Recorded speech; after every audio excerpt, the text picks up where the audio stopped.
Hey, thanks for stopping by. While you're here, can I ask a favor of you? If you don't mind, can you like this video or add a comment down below? And if you haven't already done so, subscribe to my channel, Ain't No Bassmaster.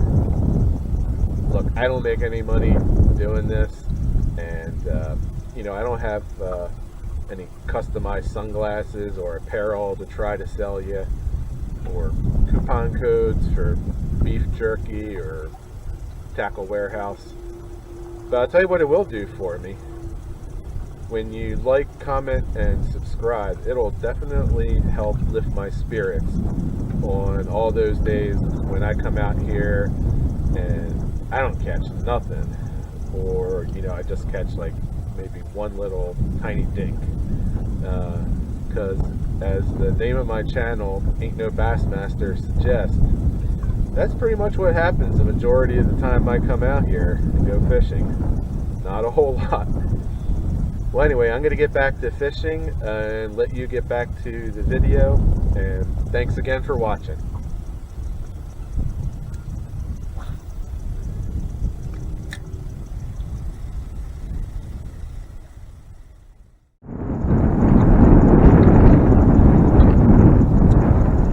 Hey, so here I am at Gifford Pinchot State Park today, and before I start, I just want to give a big shout out to my partner, Natty Bros Beer League Hockey.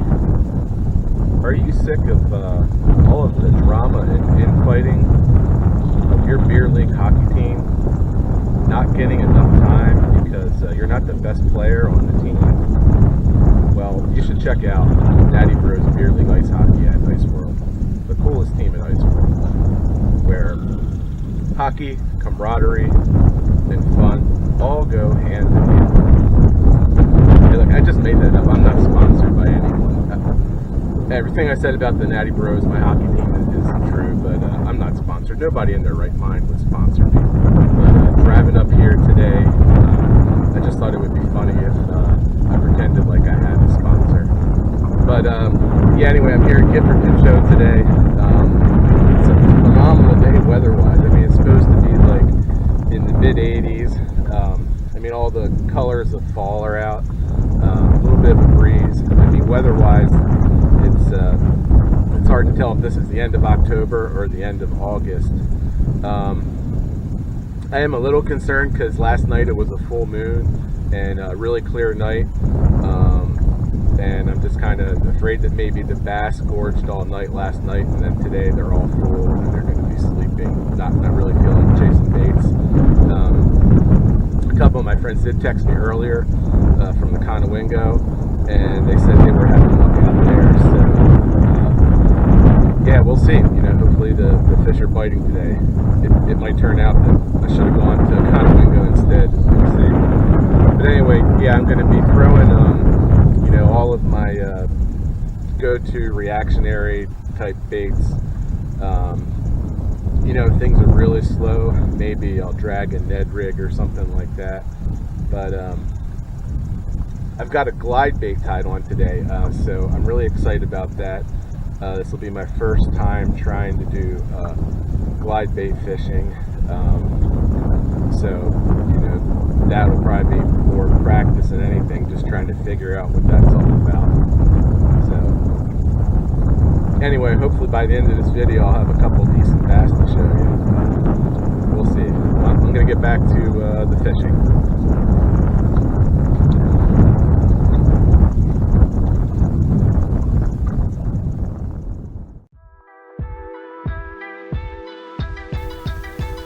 So I started out the day by fishing down at my favorite and once super secret spot down by the campground.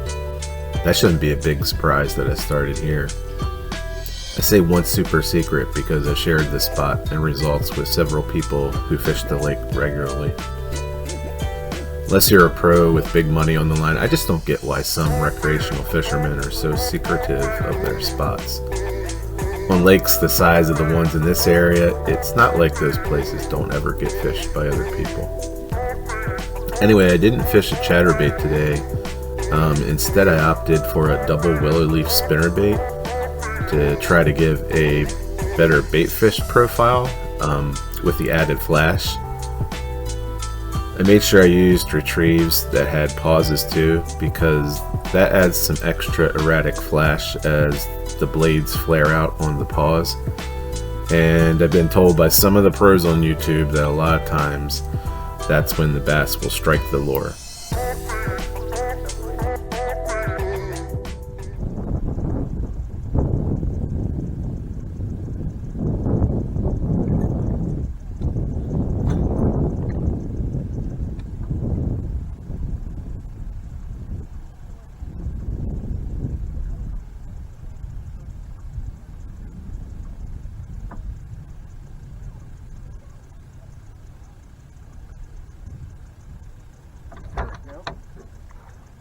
The boat.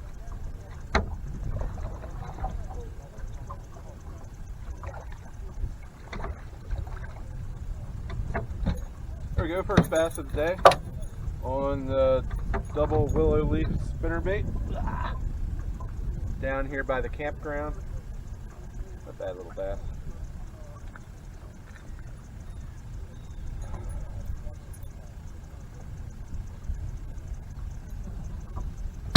I don't think he's big enough to weigh, so I'm not going to mess around with that. Just get a picture of him and let him back.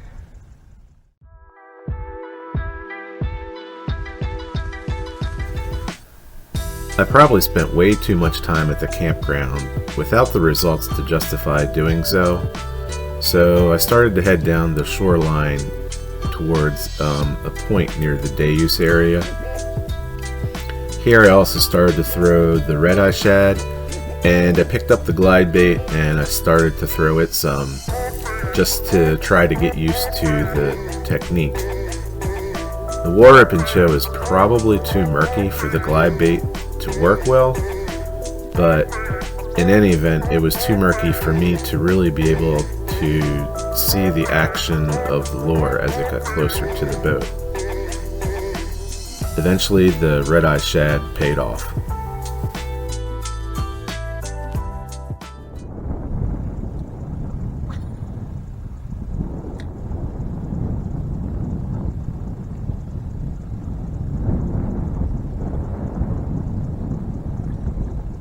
Oh, I think I got one.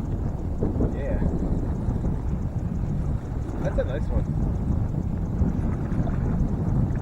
Come over here.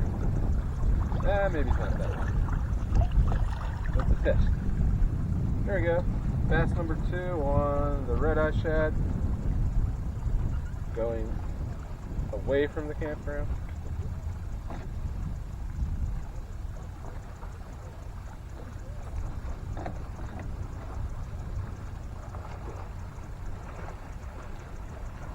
Again, too small to weigh, but big enough to get a picture of, I guess.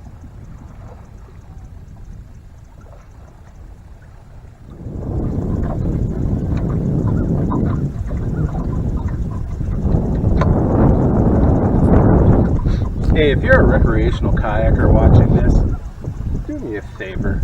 Have some goddamn courtesy and don't at the shoreline where the people are trying to cast.